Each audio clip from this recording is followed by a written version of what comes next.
Happy end of 2020, everyone. Can you believe we did it? We made it?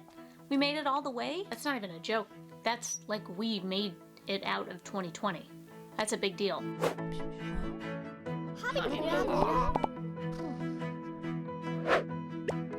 So I saw this comedian on Instagram, and I can't remember her name, but I'll link it below. She made this video on her talking about all the things that she said she wanted to accomplish in 2020 that she wrote down like January 1st, 2020. All the things that she wanted to accomplish this year. And she read them out loud, and they were so funny to me. And then I remembered that I do the same thing every year. Every New Year's, I write out kind of like a list of things that I say I've accomplished that year. So I write it like what I did in 2021 is what I'll do this year.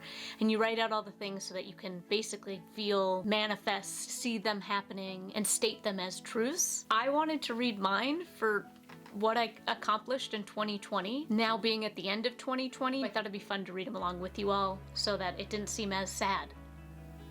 But before we get into this video, guys, make sure you like it, you hit subscribe, you hit the little dingy bell so you get notifications. Here we go.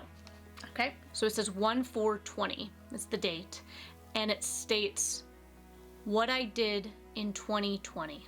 And now mind you, this is a 2-page list, so I had a very big year in 2020. Who knew?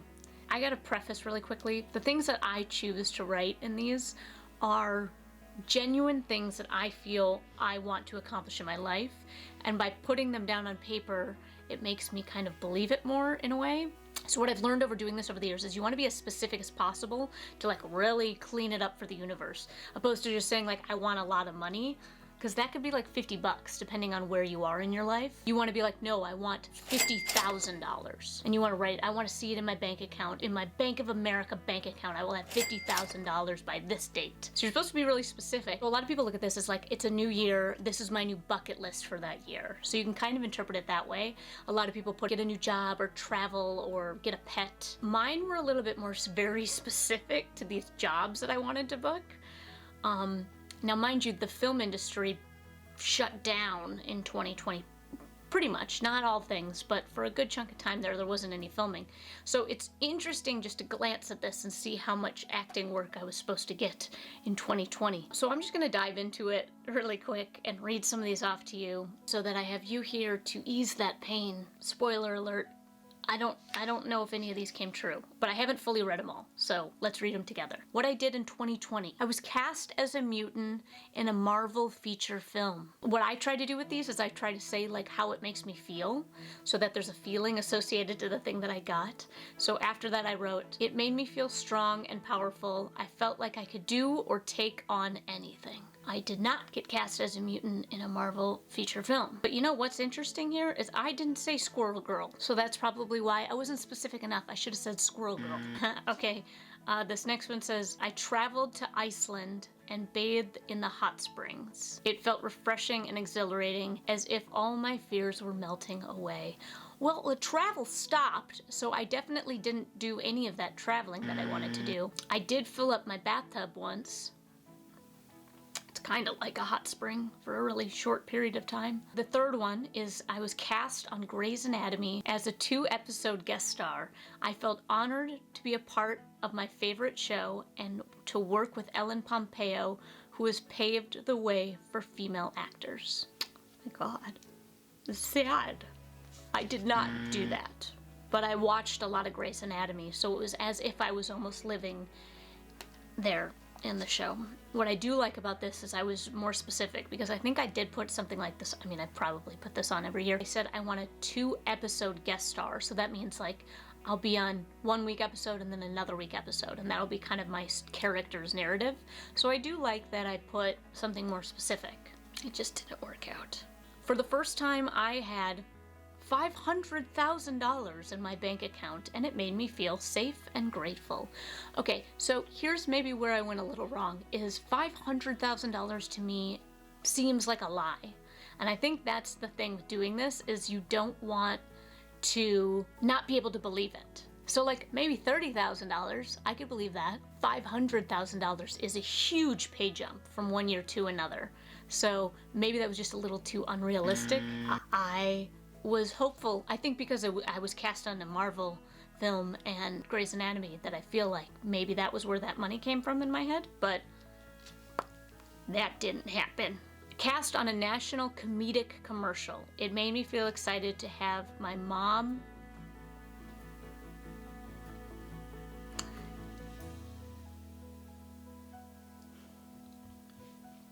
Okay, I didn't mean to cry. This is supposed to be a funny video. It made me feel excited to have my mom and all her friends see me on TV. Okay, so I feel like with 2020 and even the last couple of years, I've had a tough time being seen by what I put in my head as people of value. So that would be managers, agents, casting directors, basically the people that you need. You don't need anything, but traditionally the people that help you get jobs. And if you don't really have people looking out for you, people finding these auditions, you can't just walk into an audition. You have to be part of a group of people that have been chosen by a casting director.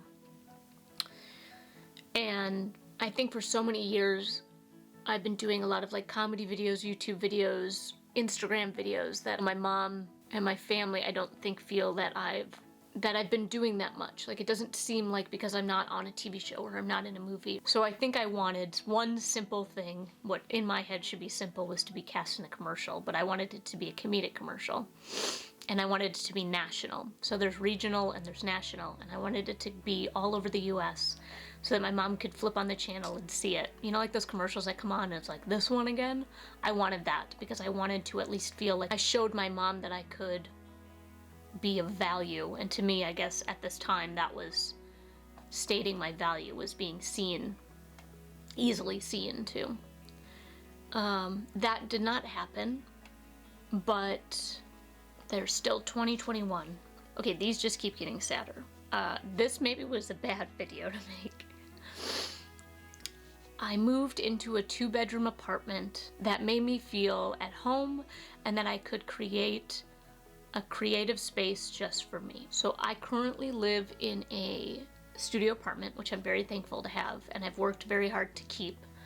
But I just always felt like there would be so much value if I could have a bedroom and having 2 bedrooms so that one could be in like an office or a creative area. I wanted to have space, and I wanted to have a table that I could eat food at so I didn't have to just eat at my desk.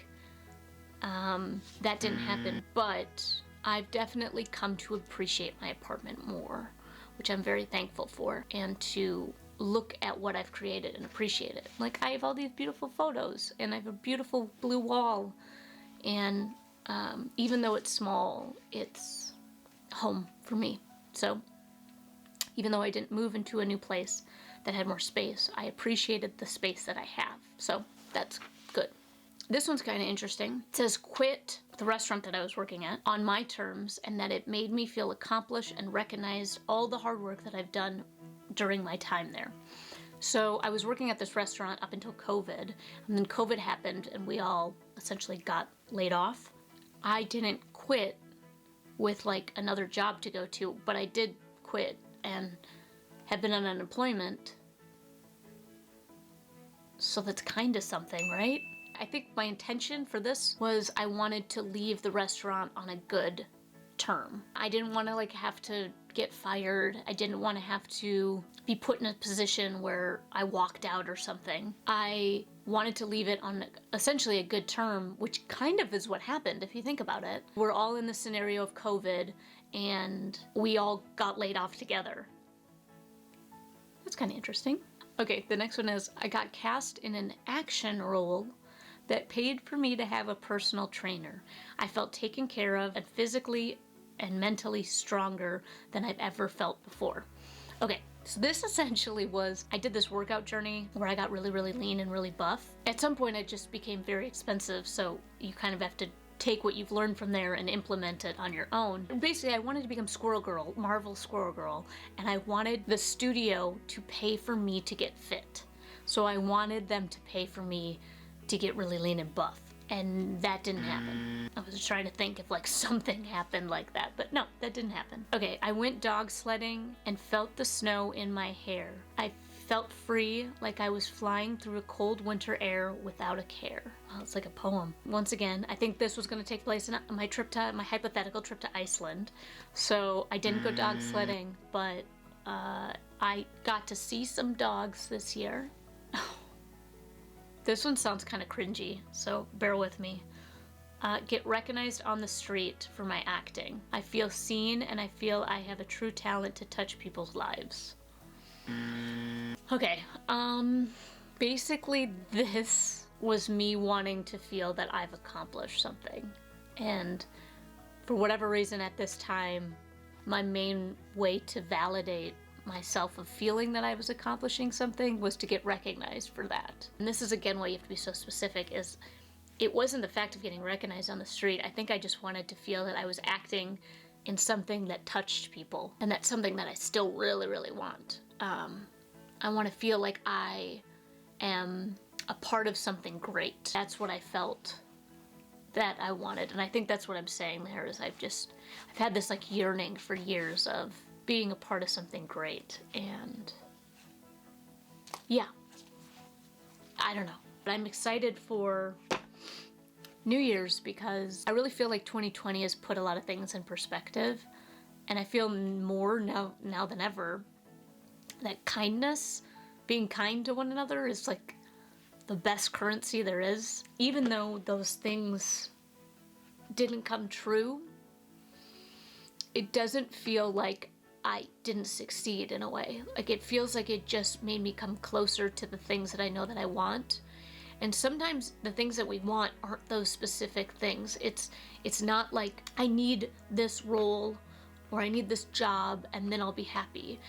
Because no matter what, I feel like our emotions follow us. It's like, how can I feel that I already have it? How can I feel that I have those feelings that I was saying, you know, like that it made me feel strong, it made me feel recognized. How can we feel those without actually having those physical things or those physical experiences? That's what I feel I want to have for 2021. I want to have the feeling of being strong and being of value and providing something that makes someone else happy or smile.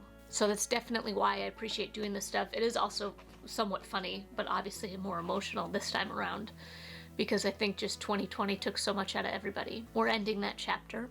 We're starting a new one. I'm excited to reflect on 2020 and be thankful for what I did have, because so many other people lost so much more. And I'm excited to become Squirrel Girl, because 2021's my year, guys, okay? Documenting it here is even bigger than putting it in a book, so you heard it here first. Thank you all so much for watching. Let me know in the comments maybe what your 2020 goals were that didn't come true, or maybe they came true in a way you didn't think they would. Also, let me know what you're excited for in 2021. I would love to hear it. Obviously, I think we're all just excited it's not 2020 anymore.